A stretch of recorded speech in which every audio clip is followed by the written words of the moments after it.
What's up guys, it's Average Ol making average content for the average viewer, and today I'm going to bring you some more Battlefield 2042 news, and I'm going to go right out there and say it straight up.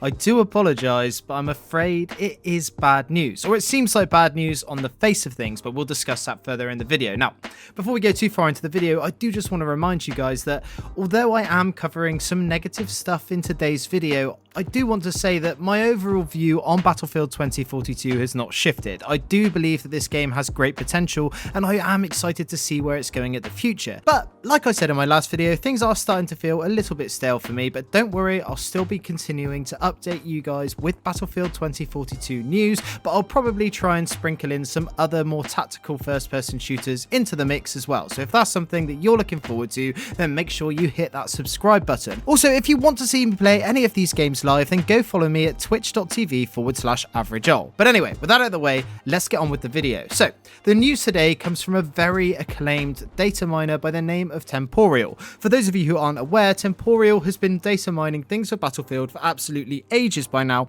and he actually managed to leak quite a bit about Battlefield 2042 before the game actually released. Now, I do just want to get one thing clear. The fact that this guy is a data miner does not mean that he's necessarily a leaker. A leaker will tell you some information that they have had from an inside source, whereas somebody who is data mining is literally finding all of this information within the game's code itself. So I'll just go straight ahead and tell you what the tweet says. The Battlefield 2042 client includes weekly missions for 12 pre-season weeks. Season 1 seems to be scheduled for March 2022 unless they've added a few weeks as backup. Exposure is probably the final name of the previously data mined ridge map. Happy holidays. Now, I know what you're thinking, this is fucking bad news. At the moment, we currently have quite a lackluster roster of content as far as the base game for Battlefield 2042 goes. The thing is, they don't have that many modes. We are only playing Conquest and Breakthrough, which is fine because we have Portal, but at the same time, having it in Portal does mean that a lot of the player base aren't willing to hop over there because you're not getting the same XP rewards and ribbons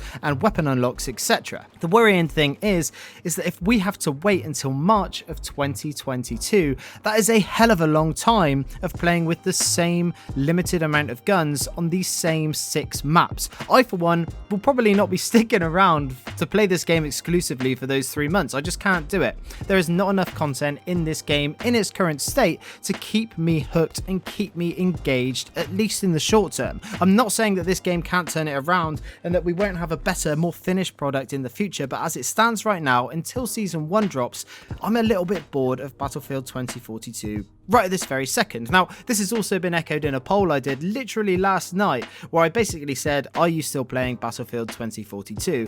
And I've had like 3,000 votes on that poll. That's more than most of the polls I've ever done on this channel, which means that a lot of people are interested in telling me what their answer is. But not only that, 57% of people that have answered that poll at the moment are already saying that they are no longer playing Battlefield 2042. And the news that we are not getting any more content until March potentially, well, that's actually quite damaging for the game on the whole. However, I do just want to step back and say that I don't necessarily think that this is all bad news. In my eyes, I think this game would have benefited from actually being delayed until March 2022 in the first place. So if this is the case and these weekly missions are in fact scheduled weekly up until March, well, maybe that's going to give the developers a lot more time to finish and polish the new content that they will be giving us. Now, I know that in the tweet here it only says that there'll be one map with this expansion. However, I do think that there is room for more maps to be added, and I definitely think that whilst we're talking about All-Out Warfare only having one map, I would be very, very surprised if Ripple Effect didn't add a few more maps into Portal, maybe even adding a whole new game like Battlefield 4, for example. Look, in the short term, this isn't great news, I know.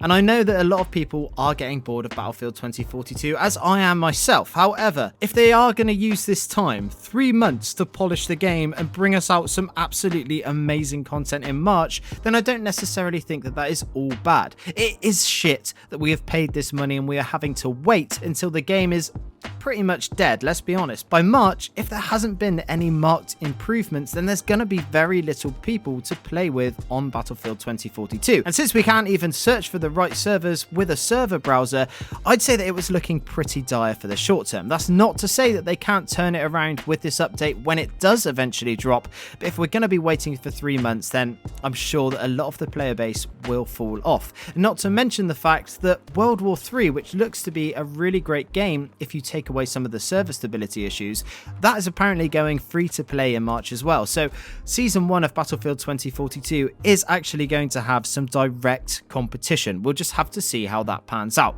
But anyway, that's it for this short little video. I'm sorry to be the bearer of bad news, but at the end of the day, if this is what they need to do for the best, then I guess we're just going to have to deal with it. Unfortunately, we have no control over these things, as I'm sure a lot of people realise by now. But anyway, for those of you who have watched my videos for a while, you'll know that I love to see who sticks around until the end. So if you're still here, I'd like you to let me know by answering this question down in the comments. If you were offered £100 to punch your best friend as hard as you can in the nose, but you weren't allowed to say anything for 10 minutes before or 10 minutes after, would you take the money?